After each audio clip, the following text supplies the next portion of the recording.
Welcome in to YSN Live. I'm Jake Silag bringing you tonight's coverage of Coach's Corner from the Post Office Pub here in Mineral Ridge on Route 46. I am here with Coach Allen, the defensive coordinator for the Mineral Ridge Rams. Coach, thanks for joining me this evening. My pleasure. Couldn't be happier to be here. Awesome to hear. So let's get into it here. 7-1 overall, 4-1 in the conference. We talked 2 weeks ago to Coach Shaner, who I said that he was the offensive-minded coach, and I was corrected in saying that he was a defensive-oriented coach. So tell me a little bit about Coach Shaner and working underneath of him, and where that I don't want to say a camaraderie comes into play, but how do you guys bounce off each other and allow him to kind of go? Well, we got together in 2012 when we were at Niles together, and I was with him there for 3 years, and he was really hands-on. And then we met again this winter in my garage after our seasons, because I was at Poland last year. Okay.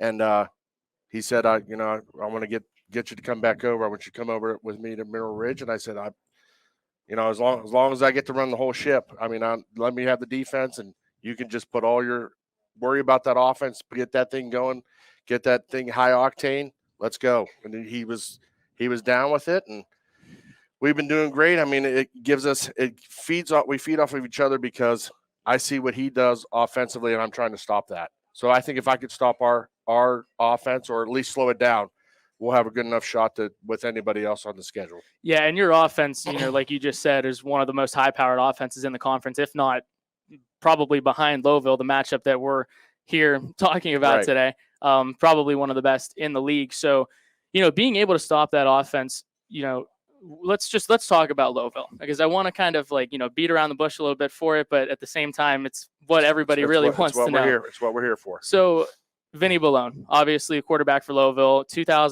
457 passing yards in 8 games and threw for 42 touchdowns so far in 8 games. This is obviously a passing first offense. So as a defensive coordinator, seeing that, without telling me, obviously, the plan of attack, where do you guys attack that offense from? Well, we're wanting to make him struggle on seeing our coverages. Hopefully we're going to cover correctly. Honestly, we've been working on it for 9 weeks, maybe even 11 weeks. And we're just really wanting to stop that. If we don't know, but we really have a lot of stock in our inside 6 stopping the run. If we're able to do that very well and make him one way and throwing the ball, and we've worked really hard on trying to defend the pass, we'll be in a great position come Friday night. Turning 2,457 passing yards. And the opposite side of that, they only have 966 rushing yards this season. I say only 966 yards, but compared to that number, it's a lot. So is trying to make them run the football a priority for you guys, or do you kind of know that they're going to throw the ball regardless of what you do? It's just a matter of how you handle it. They're good enough that they're going to be able to do. They're going to have their moments. Mm-hmm. We have to weather the storm. We have to take their punches, and we have to roll with them and answer the call, and we can't just sit there and take the shots from them. We have to somehow dictate to them what they're allowed to do, what they're not allowed to do. And if they get hit a haymaker on us, we got to dust our gloves off and get back in there and start swinging some more. And this is a community that has rallied around you guys all season long. And for that matter, I don't even want to say just you guys, whether it be, volleyball finishing in 20-2, had them last week on. So I want to give a shout out to them. But all the teams in Mineral Ridge this year have really been off to and continued some really hot starts. So what do you need? Because obviously Mineral Ridge is watching this. What do you need from Mineral Ridge at Joe Lane Stadium tomorrow night to get that energy rocking for you? Oh, just to be loud when they have the ball, because I know those 11 defenders out there will hear me. A lot of people, I think, have heard me for the last 9 weeks. Just to be loud and obnoxious when they have the ball, but sportsmanlike. And when we have the ball, let those guys hear him call the plays, what we're wanting to see, what we're wanting to run.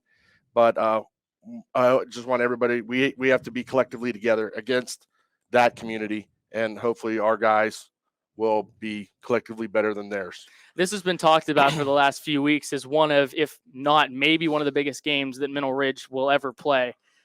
given the fact that you guys are 7-1 going up against an 8-0 team and a top ranked quarterback as far as stats go. So, when we're talking about numbers and all that, it was kind of funny. I'm a big Steelers fan, which is really sad for me this year, but I was watching. It's still early. It is still early, but you got some time. Anyways, so I was watching Coach Tomlin's interview, or actually it was Alex Highsmith's interview, their outside linebacker, and he mentioned that, bringing Tom Brady in to play, or playing against him, that Coach Tomlin refers to him as more of just a gray-faced player. We know that obviously he is such a great quarterback, and the same thing goes for Vinny. Do you guys, as a defensive coordinator, what do you tell your guys about matching up against him? Is he just another guy, or do you guys accept that he can ball and you guys? Oh yeah, he's a very good player, and he's been doing it for 4 years. I mean, he's very special in what he does, and the guys around him, they've been doing it for the 4 years too with him. Right. I mean, it's like those guys have been there for almost 6 years, kind of. So no, they're good players, but we have to. If you want to be good, you got to beat the good. So we are going to collectively try to beat that team. I mean, it's going to be we. It's not just we against Vinny Balone. It's not just we against Bonovsky. It's not just we against that one guy. It's we against that whole team. So if we as a team come out there and do what we're supposed to do, we'll be all right. So let's talk real quick about, we talked about the collective, but let's talk about your 5 seniors that you have. That the Middle Ridge has, like I said, been able to rally around. We have one of them here today, Javon Gilbert, who will be talking to us in a few minutes. But, those guys that I talked to 2 weeks ago were so keen on being together and just the tight bond that they have. And all those guys both, play both ways and make splash plays, whether it's an offensive play or a defensive play. So, how have those guys stood out to you as a coaching staff and getting your team rallied? They have really grown together since us showing up end of January, beginning of February, when we were allowed to be with the team, lifting wise and whatnot. And we've had those senior interviews and how our expectations and their expectations of what we want this season to be. And they have really taken the reins with that. They wanted to be leaders. They want to be out. They're not just out front just because they're seniors. They're out front because it means something. And when you don't do what you're supposed to do the right way, you're not doing your job the right way, then you get knocked down a peg. So we've had seniors that weren't in the front line because they weren't doing stuff the right way, but they've earned their spots back. So it's about doing your job. And these guys have grasped that, and they've taken it, and they're running with it. And we just got to keep our focus. It's all about we. It's not about me. So if those guys understand that, we'll be all right from here on out. And I just want to talk about one more thing before I get to the fun question that and everybody knows, but so everybody knows here. Everybody knows here. So the one thing I want to ask, obviously 7-1, that one loss coming against Springfield. I wasn't able to call that game, so I didn't watch it, but I was told that it was just kind of a slow start, a little bit of a sluggish start. But since that time, you guys have pretty much set the world on fire.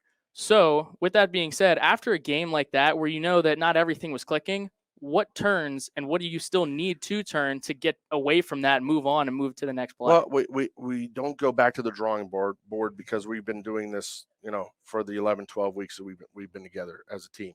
What we do is we just start sharpening where was the problems, where was the mistakes made. It's just like taking a test and you're able to do the recorrections. So that's all we did. We went back and recorrected what our mistakes were. We tried to grow on those recorrections. So if these guys do what we've been coaching them to do, we'll have a very good outcome tomorrow. As we all hope so. So the last thing I want to talk about, I'm not even going to ask the question. Just tell me about the water situation, because the way you described it before we got on air, man, that was funny. I liked it. Coach Shaner doesn't think it's the greatest thing in the world. I do. I think it's funny. Well, it was the Valley scrimmage, and we were wondering on how we were going to do water. Was it going to be the water bottles? Was it going to be the plastic ones that Coach Shaner likes to sprinkle every practice? He goes by him and he sprinkles these water bottles and drives me insane. And he knows that's why he does it every day. So we're coming into our first time out, and kids had the Gatorade jugs. They're filled with ice with the water bottles. So it was a timeout. Where's the water bottles? So I said, hey guys, I'm looking away, and I said, guys, you got to get some water bottles ready. And he must have clicked over on his headset and he could hear me talking. And he goes, "Excuse me, Coach Allen, did you say something?" And I'm like, I'm just getting water. So then I heard him click back over, and I said to the defensive guys, he just yelled at me about water. I mean, I'm trying to help out, and I'm getting yelled at for water. That's not in my contract. I did not read the contract, but I'm assuming, Coach, that he's probably right on that. He's definitely right on that. Yes. They can definitely hear us through this mic. You heard him. I was right. That's like one of the first times. Hey, and hopefully everything goes right for you guys tomorrow. Coach, thank you so much for joining me. Thank you so much.